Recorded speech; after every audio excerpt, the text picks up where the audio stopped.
This is SBU Channel 5 News with lead anchor Trae Hall, co-anchor Evan Barnes, sports with Craig Van Connetter, weather with Bill Shell, and field reporting with Tyler Schweitzer.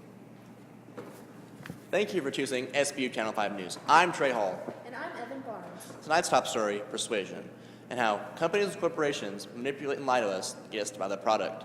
Tonight we will describe to you how persuasion works. We will go into the central and peripheral routes of persuasion and how they work, as well as many attributes of persuasion: attractiveness and liking, credibility, and scarcity. And finally, our special story for the evening, we will go to our field reporter Tyler Schweitzer and end at the mind of the cult leader and how they persuade young people like you and me to join their cults. The first route of persuasion is the central route. This is when people are motivated and able to think about an issue. They are more likely to take this route of persuasion.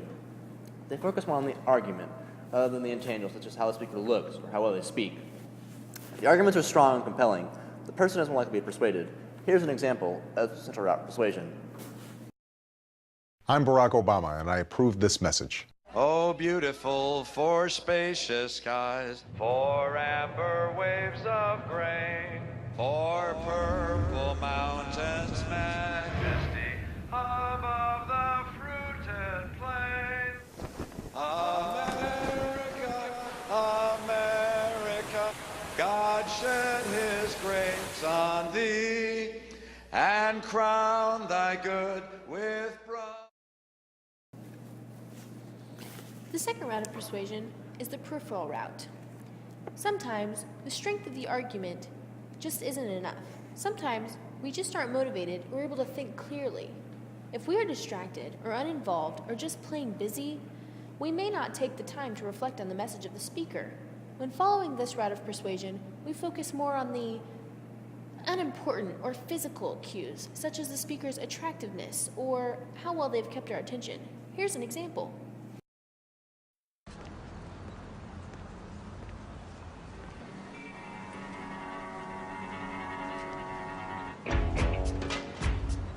Che cosa guardi, eh? Che cosa guardi? Mi stai spogliando con gli occhi? Non puoi farne a meno, poverino. Ti batte il cuore. Ti gira la testa. Sei perso pensando che sarò tua per sempre.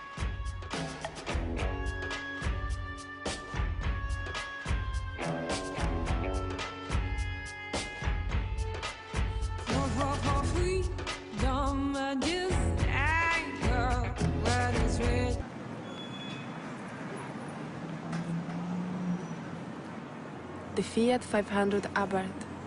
You'll never forget the first time you see one.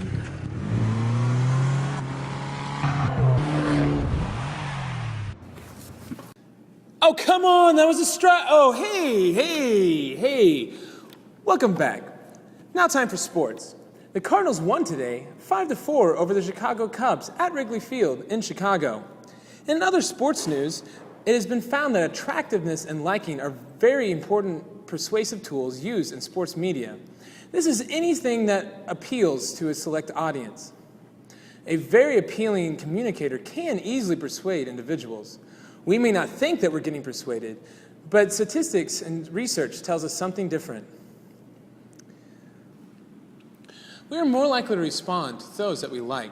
Even a mere conversation is enough to change our opinion about someone and their ideas. Some forms of these are physical attractiveness and similarities. Wait, what's that? The Royals are leading the American League Central.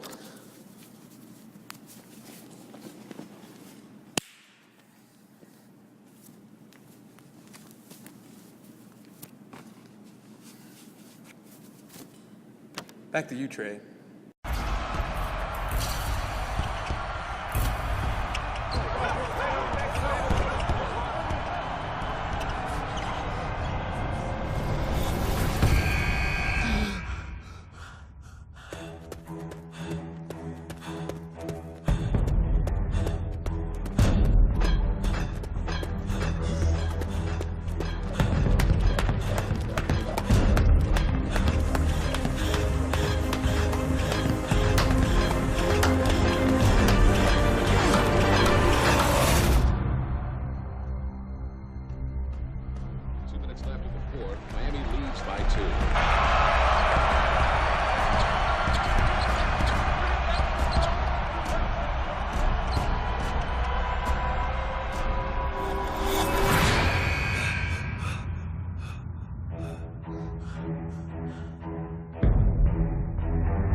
Thank you, Craig.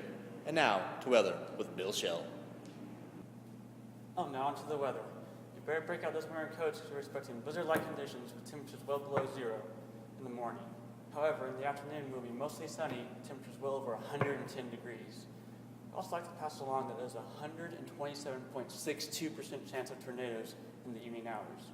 Now, you know you can trust me because I'm a weatherman, and I have credibility. Back to you, Trae. Thanks, Bill. And now to tonight's special, cults, and how they get young people like you and me to join their cult. Here's Tyler Schweitzer to describe to us. The question on many people's minds is, what persuades someone to take their beliefs and throw them out the window to join a cult or a gang? Cult leaders and gang members use many strategies to persuade... Hey, what are you doing with that goat? Apparently, Tyler was easily persuaded. Anyways, cult leaders use many strategies to bring young followers like me and yourself into their cults. They like to go to the outer rims of society and find individuals who are outcasts and don't really belong. They like to give these people a sense of family, a sense of belonging, to entice them and keep them in their cult. They also like to use what's called the foot in the door phenomenon. This is a normal, everyday technique used by traveling door salesmen. What this technique is that they lead with a small request or a small enticement that you say yes to, and eventually opens the door to bigger and better things, such as joining their cult. Tonight, we've gone over persuasion, a very powerful tool used by companies, corporations, and even cults to get their messages across the board. And after this, I hope that you have learned a little bit of how this works, and that as you're taking into future consideration watching commercials, that you're able to recognize these and maybe prevent, like Tyler, joining a future cult. Thank you for using SBU. Dude, you gotta see this! Take off the SBU.